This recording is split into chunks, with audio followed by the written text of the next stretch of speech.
Welcome, dear listeners, to Shivering Hour, where the darkness whispers and the unknown lurks just beyond the shadows. If you crave suspense, mystery, and chilling tales that keep you at the edge of your seat, then you've come to the right place.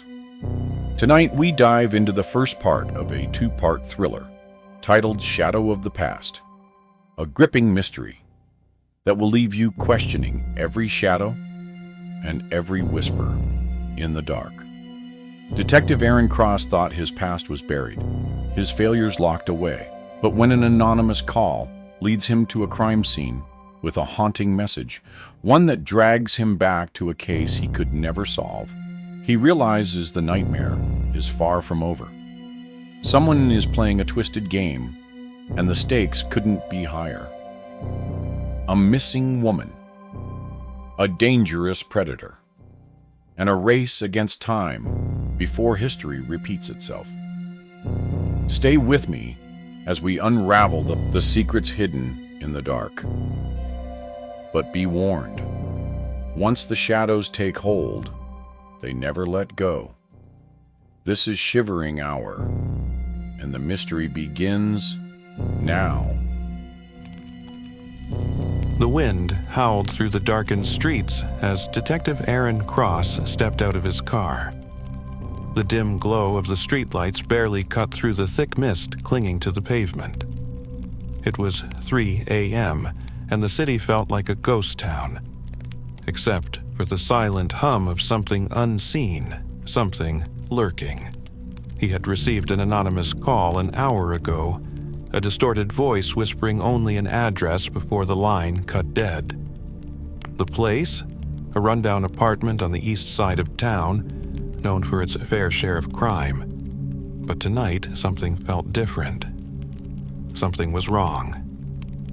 Aaron pushed open the rusted gate, the creak echoing through the still air. As he ascended the narrow staircase, a pungent smell hit him. Something metallic, something unmistakable. Blood.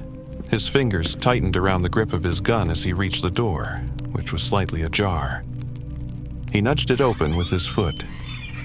The room was dimly lit by a flickering bulb swinging from the ceiling. A chair sat in the middle of the room, overturned.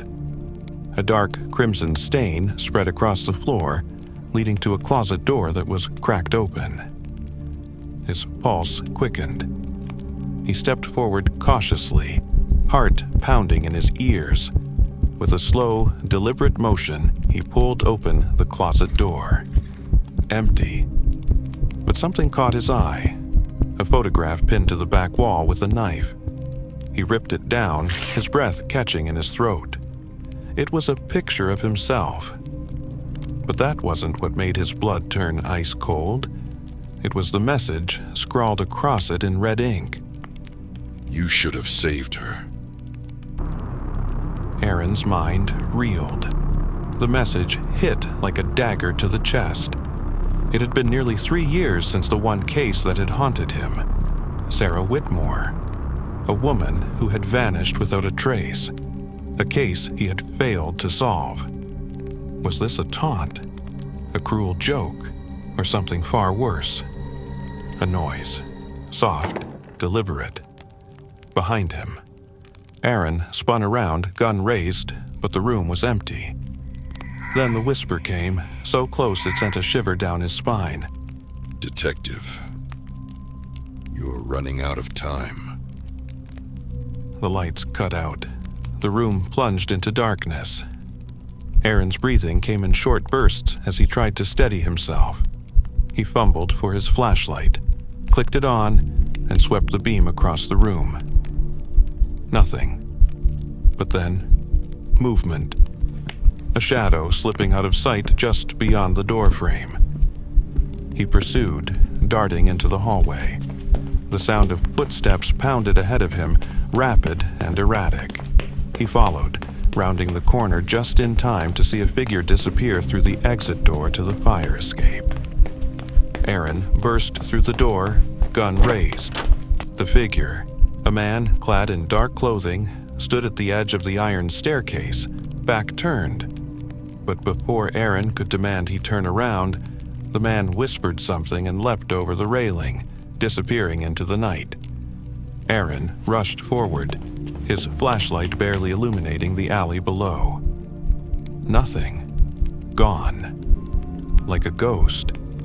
His heart still hammering, he turned back toward the doorway, only to stop dead in his tracks. Another photograph taped to the wall. His hands trembled as he pulled it down. This one was of Sarah Whitmore, but she wasn't missing in this picture. She was alive and terrified, and the timestamp on the bottom corner, tonight. A slow realization settled over him like a heavy fog. Sarah was still alive, and whoever was playing this twisted game wanted him to find her. But could he, before it was too late?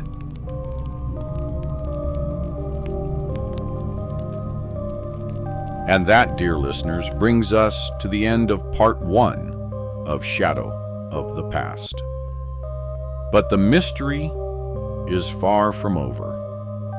Detective Aaron Cross has uncovered a sinister game, one that could cost him everything.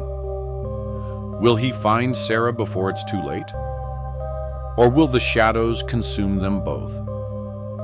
Find out in part 2, coming soon, right here on Shivering Hour.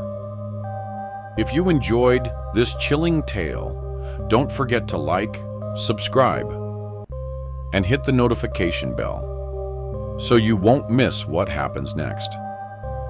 The darkness still has secrets to reveal, and you won't want to miss them. Until then, keep your lights on and your doors locked. The shadows are watching, and so are we.